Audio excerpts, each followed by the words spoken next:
All right, we should be recording. So please welcome to How to Write a Data Management Plan. I'm Elisa. I'm the Research Data Management Specialist with the McGill Library, and my colleague Sandy will introduce herself as well. Hi, everyone. I'm Sandy, and I'm a librarian at the Humanities and Social Sciences Library. Okay, awesome. So what we're going to talk about today, we're going to first talk about what is a data management plan, why folks might want to write a data management plan, where it fits in the overall workflow of a research project. So, at what point do you write it and what should it cover? How to write one, of course, that's sort of like the main point of this workshop. So we'll talk about some resources and also a guide and some templates for, walking you through the process of writing or putting together a data management plan. And then we'll talk a little bit more about what content goes into a data management plan. We'll give some specific examples of research projects. So Sandy will talk about her own project, and I will share a project that was done by some neuroscientists at the MNI who have agreed to let me sort of use their case as an example. So what is a data management plan? So essentially, it's a document that outlines the tools, methods, and procedures for managing your research data. So you can sort of think of it as like the scientific method. You're outlining your procedure, your method, your hypothesis, but focus specifically on the data aspect of your project. So just all the elements that touch data throughout your whole project. So it's a plan for collecting the data. It's a plan for storing the data. It's a plan for any future sharing of the data or archiving and preserving. So you think about the whole project and all the stages that the data goes through and what you do at each stage. And it can be quite detailed or it can be sort of vague as well, because it's a living document, right? So it's meant to be updated over the course of a project. You don't need to have all the answers for a data management plan at the beginning of a project. So it differs from a Research Ethics Board protocol application, for example, an REB application, where you do need to be pretty specific about how you're going to handle human participant data, for example, and you need to stick to that because you're consenting people to a specific procedure.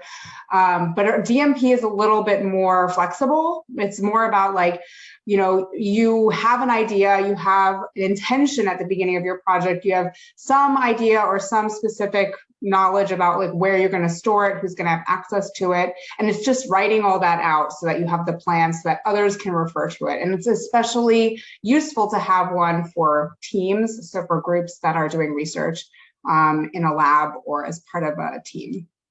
So that's, leading into why write a DMP. So first of all, it's useful. It's really a tool that's meant for researchers to be able to streamline their own work and be more efficient in their practices around data. The idea being that, as digital technologies have evolved recently to allow for many different disciplines to incorporate large amounts of data or to produce large amounts of data, there needs to be more robust mechanisms for sort of managing and organizing these data during a project. And this is for the purpose of researchers to have more organization within their own project and just control and understanding of who has access to the data and at what stages and what kind of data, and to not lose the data at the end of the project, right? To know where it is and in what format and what it contains. So a lot of this is about thinking about all of that at the beginning of the project and then updating it as you go along once you maybe know more specifics.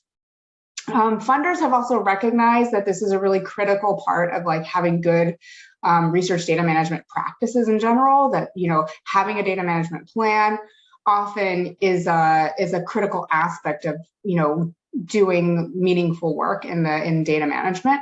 And so they're starting to build in requirements about submitting grant applications with data management plans. These can be anywhere from half a page to 2 pages to 5 pages. I've never seen a call ask for more than 5 pages. Well, no, I should say I have seen one ask for a 20-page, but that was a very specific thing. So a total outlier. Usually they're half a page to a page. So I would say the typical version is about a page or 2 pages, let's say. Depending on how much data you're collecting, how big your project is, and how many people have access, how restricted it needs to be, all of these factors can impact how much information or detail you would need to put into the plan. So in the tri-agency's recent RDM policy that was launched last year, they specified that for certain funding opportunities, they will require data management plans.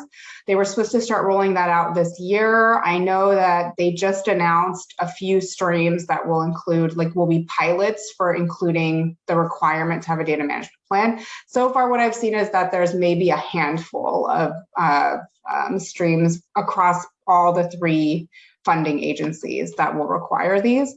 But I think after this pilot period, I would expect that this will become, more ubiquitous across different opportunities. Many funding agencies internationally have required data management plans for some time, including the NIH, which has a pretty strict requirement compared to other funding agencies. And the NSF has a lot of funding streams as well that require it.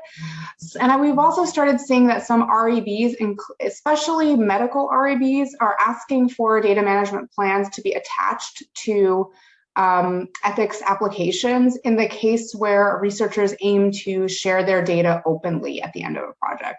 So they want to see a more robust documentation about how those data will be managed and which particular data will be released and how it will be released and how it will be licensed and things like that from the beginning of a project. So ethics boards are starting to ask for that as well. So I've worked with a few researchers where a medical ethics board has asked for that. So just thinking back more holistically, where does this fit in? So you're thinking about the research data lifecycle, which is a bit of jargon, but lifecycle just means your data is born, you collect it and it's there, it exists, it didn't exist before, or it might have been used from another project, but you've recreated it into something new. And then it goes through its life and at some point it has to be preserved somewhere, let's say.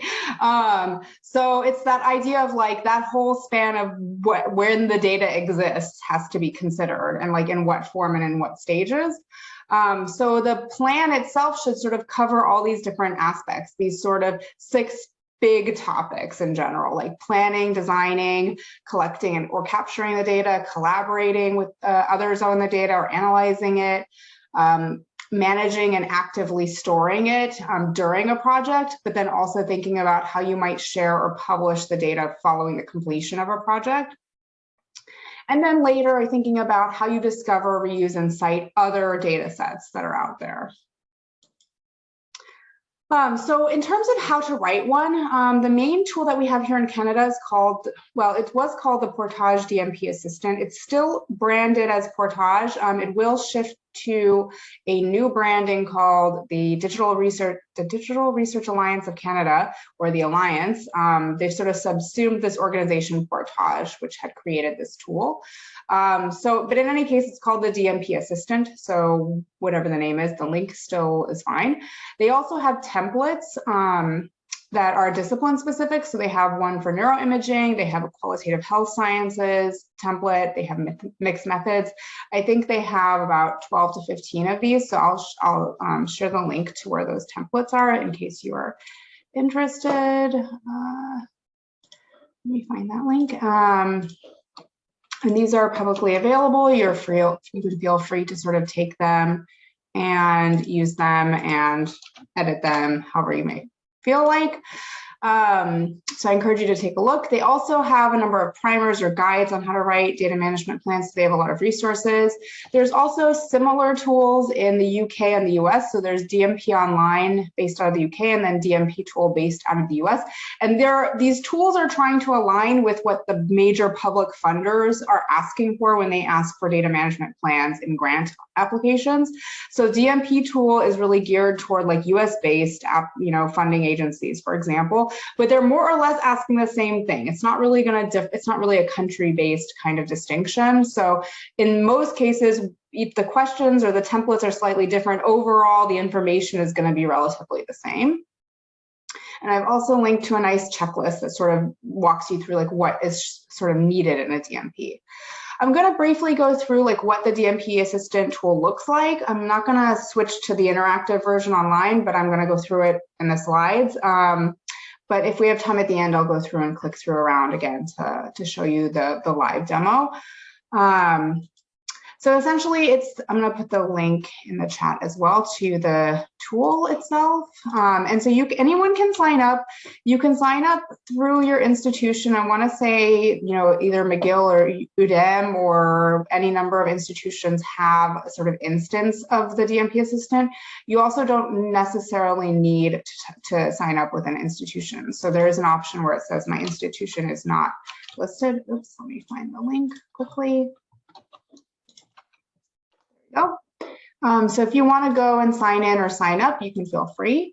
So if you're creating an account for the first time, you would just, when you get to the landing page, click create account in that box, and you would enter your name, email. You can put your organization. So if you're at McGill, you would start typing McGill, and then you would see a list come up that would give you suggestions. Then you put your password and you create your account. And then you'll be taken to a dashboard that will be blank. Until you make a plan, until you create a plan, you'll see sort of a blank dashboard. It's also bilingual, so you can toggle to French. So if you click up in the right-hand corner for language, you can switch to French. All the templates are in French as well in both languages. So everything that's on the site, including the guidance and the templates, are fully bilingual. So you can sort of interact with it in the language that you prefer.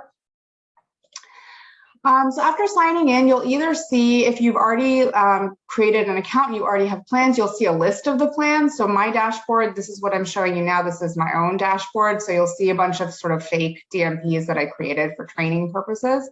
Or you'll see a blank dashboard and you'll see a button that says create plan. So you can click in to access a DMP that you already have, or you can create a new one. So that would start to create a table of like listed DMPs. If you click create new plan, you'll be asked to put the title of the project. You'll be asked to indicate your research organization or select that you are not this project is not associated with a research organization, so that's fine. Once you click the university or your institution, then you'll see this question of which template would you like to use. So there are like institution specific templates that are built into the tool. So if you pick a certain institution, they might have their own template, and that's why that dropdown won't appear until you click which an institution. But then you also will have all the generic like discipline specific templates that are in there as well. So you can select the one that might be most relevant. There's also sort of PDF and Word documents on that template site that show you what the questions are. So you can look at them and see, okay, yes, I'm doing this type of research, but this template has way too many like prompts or questions. So I'm just going to take pieces of it, or I'm going to use this one that's not quite in my discipline, but it has questions that make sense for the project. So it's not, sort of one for one kind of matching idea with the templates. It's more about finding the one that helps you explain the data that you are collecting in your own project and that you're working with in your own project. And so you might want to play around and look at some of the templates, whether or not they theoretically relate to what you're working on or not. So I've also included the links here. We will put the slides in the chat. We'll upload them into the chat as a file at the end of the workshop. And let's see.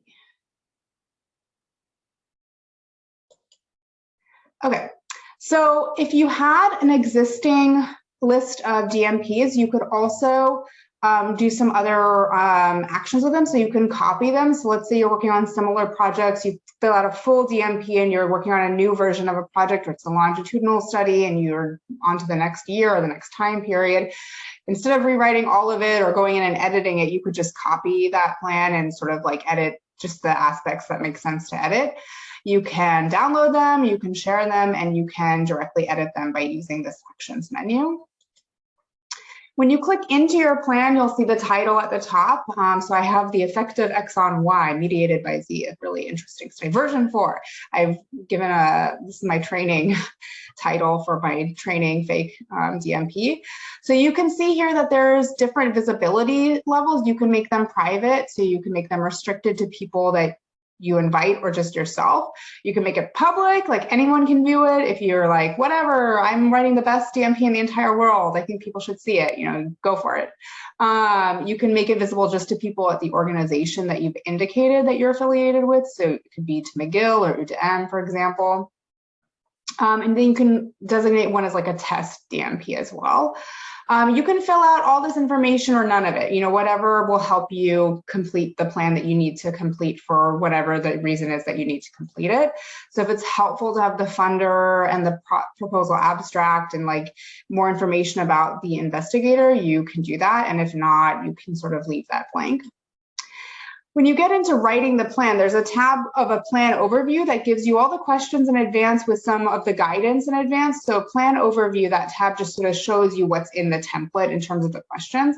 And essentially the DMP Assistant tool, these templates, they're just a series of questions that you would fill in, like text boxes, and combine the answers into a document that would become your DMP, right? So it's meant to guide you through and ask you the specific questions that need to be answered that would comprise together a data management plan. So you'll see like collapsed menus here for different sections, like the data collection. In this case, this plan, this template that I'm using has 9 questions for data collection. It has 5 questions about data analysis, and so on. When you click into one of those collapsed menus, like for data collection, I'll see here I'm using the systematic review template.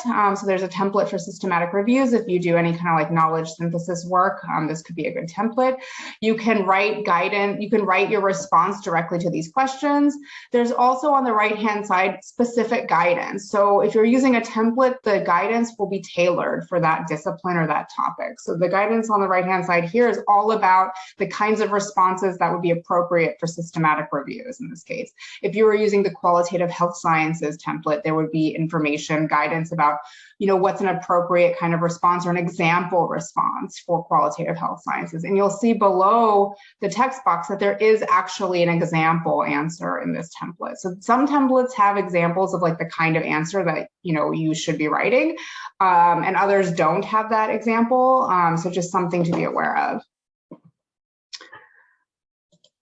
You can also write comments. So if you're collaborating on your DMP with teammates or members of a lab or group, you can write comments to each other and share notes in that way. On the right-hand side, you can sort of do a running tab of comments the same way that you would do in like a Word document on the sidebar of the Word document. And so you can respond to different collaborators that way.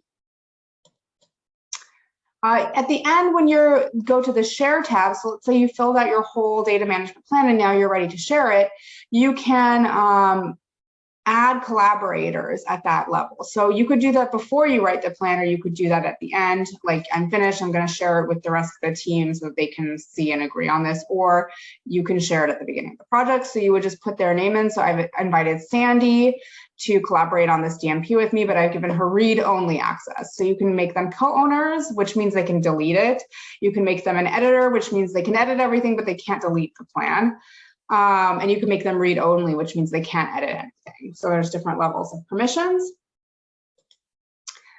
You can also export it. You can go to the download tab and you can export it as a PDF or a Word document if you want to work on it offline, or sort of clean up the formatting or reformat it the way that you need for the purpose that you're putting this plan together. And now I'm going to hand it over to Sandy to give some examples and to go over, more specifically how you would answer these questions. Great, thank you, Elisa.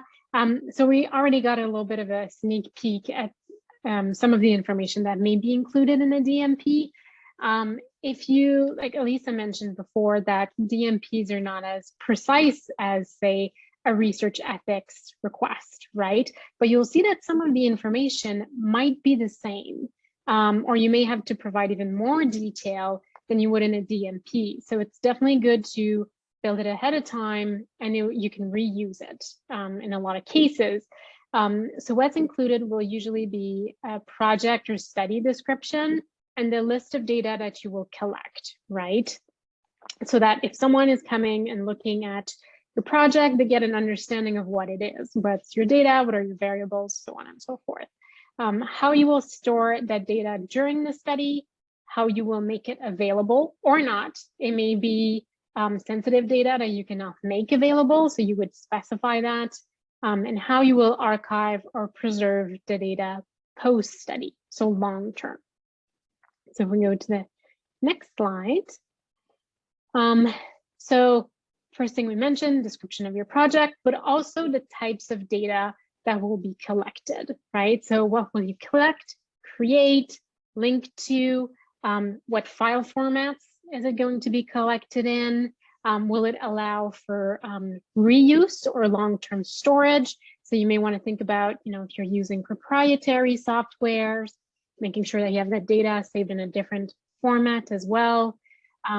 What conventions and procedures will you use to structure, name, version control your files, right? To make sure that, again, you have a good organization of the data that you're collecting. And so that others can also benefit from this and better understand how your data is organized, right? Like if you have data from interviews, right? And you have transcripts and you have coded those transcripts and making sure that everything is clear, well organized, and also version controlled, right? Particularly if you're working with co-researchers, so that everyone is on the same page. So it has to be included in your DMP. So if we go to the next one. So for example, like Elisa said, it doesn't have to be necessarily very precise. It can also change maybe as you're doing the project and seeing that some things work and some don't. But an example will be data will be collected from surveys filled out by librarians in Canada and the US. This is a project that I did with my co-researcher where we looked at how librarians perceived AI in libraries, right? So we just said it's going to be surveys filled out by librarians. Demographic information will be collected as well as people's perceptions. So that's just an overview of the type of data. And then in terms of like how future researchers will understand you, right? Like it's all good to say, here's the type of data that I'm going to collect, here's how I'm going to organize myself. But you also need to make sure that your documentation about your data is clear, right? So that if other people refer to your study, right, if you make it public and share your data, then they can understand it. But also you yourself or your co-researchers to make sure that everyone understands what they're working with. So you need to make sure that you have documentation that is created and captures consistently your project. So examples of those include, say, code books, if you're coding interviews, for example, data dictionaries where you could identify your data and your variables. But another thing that is really important is a metadata standard. So picking a metadata standard to describe your research project and describe your data, right? So metadata is data about data.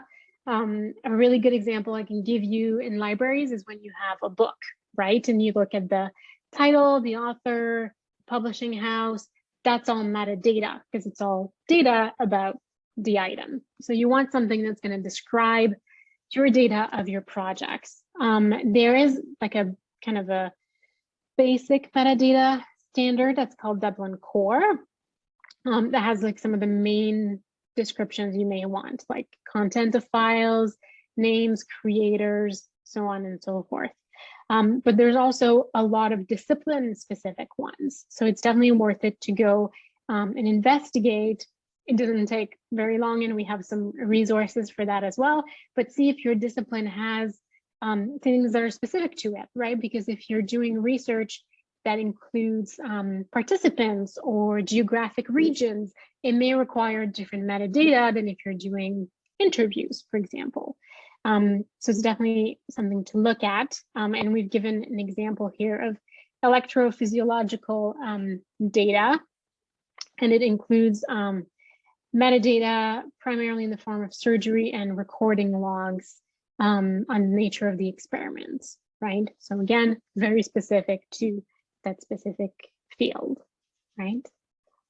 So if we go to the next one, I think we have some more examples as to why that's important. So like I mentioned, find one that fits your project so that future researchers can understand your data, right? And that it also makes it more machine readable, more discoverable, right? When you get to that part where you want to share it with people, if you can, and you put it in a repository, well, they're going to rely on that metadata to find it. So it's really important. There's an example here for plant phenotypes. Like I mentioned, there's a lot of them. There's a lot for biology, the sciences, medicine, and we've provided some links with popular metadata schemes for a variety of disciplines. Okay, and then another component you want to think about is, okay, here's the data I'm going to collect. Here's how I'm going to make it understandable. And then how am I going to store it? So what are my storage requirements? So what's the anticipated storage requirement for your project in terms of space, right? And the length of time that you'll be storing it. Again, if you've ever done an REB, that's usually a very standard question that they ask you. So you can use some similar language here. How and where your data will be stored and backed up during your research project. Is there going to be a cost associated with a cloud service, for example, right? So an example would be, it will be in a physical hard drive, but also in a cloud system like OneDrive, which is an option that Miguel provides. So making sure that's clear and that you have, things stored and around in one place. And how will the research team and other collaborators access, modify, contribute data throughout the project, right? Especially if you're working with maybe researchers at other institutions. And if you have, say, a cloud computing service that's available at your institution, they may not be able to access it. So things like that you want to think about, making sure that everyone can access it and that it is kept in a safe environment. And then there's also this really handy tool to estimate the cost of research data management that you can put in a grant. So if you need, say maybe a grad student to do this work for you, or you need to hire someone to keep track of your research data management as you're doing the project, you can include that grant or different types of data storage solutions as well. Okay, and I'll pass it over to Elisa again. Great. So I'm going to talk a little bit about thinking about how to answer these questions related to archiving or sharing data at the end of a project. I'm going to use an example that was provided to us generously by some researchers at the MNI, the Montreal Neurological Institute. So their answer, comes straight from their data management plan. So the description of the project is that it's a behavioral and neuroimaging data collection. And so this DMP that they were writing was only about the neuroimaging stream. So again, you can make the DMP can be what it needs to be for whatever your case is. And then for the neuroimaging stream, their team were collecting MRI data, and they will use participants that had been recruited as part of a larger project. And so they would have access to the clinical data for those patients and their scores on a series of neurophysiological assessments. So they're sort of describing the type of data. You could go more in depth in the question of like file formats, like is this in spreadsheet format? Is this in text documents? What are these clinical data? So that could be something that you describe in more detail. And they, were estimating how many patients they wanted to recruit because this was at the beginning of a project that, they were in the process of proposing or, working to get funding for this project. So they didn't really have specifics yet about how many participants there actually would be, but they had an estimate about what their intention or expectation was for that project. So that's perfectly fine. The animation on this was a bit out of order. So the project was identifying functional and structural MRI profiles specific to a certain disease. So for the question, there's a question that appears in most of the templates about, where will you deposit your data for long-term preservation at the end of the research project? What's the access going to be like? I mean, your answer to this could be, we won't do that. It could be in an totally open access repository, or it could be somewhere along that spectrum in between, right? And if you're working with human participants, they're likely consented to the specific mechanism of how their data will be shared. So if you're working in clinical settings or with patients or in health sciences and other settings, you're typically consenting patients or consenting participants for the way that their data will be shared. So it's really important to think about this from the beginning, but it's also likely something that was baked into an REB. And so you can't really deviate from what you've consented your participants to. So in a way that makes it easier to write the DMP, you just take that portion of your REB application and you could just copy paste it essentially, or from the consent form about what you say you're going to do. And so in this case, they mentioned that it was the data was anonymized and shared with the CBIG repository, and it will be stored there for a long term, and it was based using their template informed consent forms that have been signed by their participants. So in a way, sometimes when you're consenting participants to something specific, it writes this part of your DMP for you. If you're thinking about this in advance before you do the REB, so when you're applying for a grant, let's say, you would have to think about like, what can I reasonably consent participants to? Like, what commitments can I make here that I can then pass on to the participants through that consent form? So you sort of want to think about both of those at the same time in advance. And how will you ensure that your data is preservation ready? So what this question means is literally like, what file format is it in? Is it in a file format that can only be opened in a software that you have to pay for? Is that widely accessible? Or is it in an open format that's sort of software agnostic? Like in 20 years, 30 years, you could likely still open that file, right? So we think of like Microsoft Excel files as being pretty like general. Like most people can open them. You can open them in Google, you can open them in whatever, but they're proprietary. Like we assume Microsoft will be around in 30 years, but we don't know for sure. So if you wanted to be extra safe and make it sort of in an archival state, you could just convert it to a CSV and you could talk about that in your DMP. So it really is at that level of detail of like what are the file formats? You list the file formats and you indicate which ones are open, and their expectation of the person receiving the DMP, if this is for a funding agency or for an REB, is that if you're not using an open format, there's a justification for that. Like there's no alternative software or something to that effect, right? So, they want to see, what they want to see is an indication of, XYZ file that I'm collecting. All these different file types are all open formats. They're good to go for preservation. They're good to go for sharing. They could, remain that way for a long time, and there won't be any degradation or issues with being able to open them in software. And if you have some files that are proprietary, then you would have to explain like why, like, okay, it's from this particular instrument that produces this particular type of file that cannot be read on anything else. And it's a proprietary thing, and that's just the way it is in my field. But if you say like, I'm collecting Word documents, there will be a question of like, why can't it just be a text document, like an open text document instead? So that's where the balance is there. And so in this case, the researchers said that they will use as much as possible. Like, let's say they don't know which files they'll have or what types. You could also state your intention. Our intention is to use open or non-proprietary formats. So even if you don't know the specific ones, you can talk about like, you can indicate that you acknowledge that that's the point of this question, right? And so they'll say that the MRI data uses an open file format. The physiology data will use CSV. And analysis scripts will be written in text format, so not in a proprietary scripting file, for example, or like a MATLAB file, for example. And that's toward the end of the workshop. So I'm going to go ahead and just click through to the slides. We'll share the slides. We're going to stop the recording, and then if there's any questions or if anyone wants to see any demonstrations of the DMP Assistant tool online, I'm happy to go through that as well.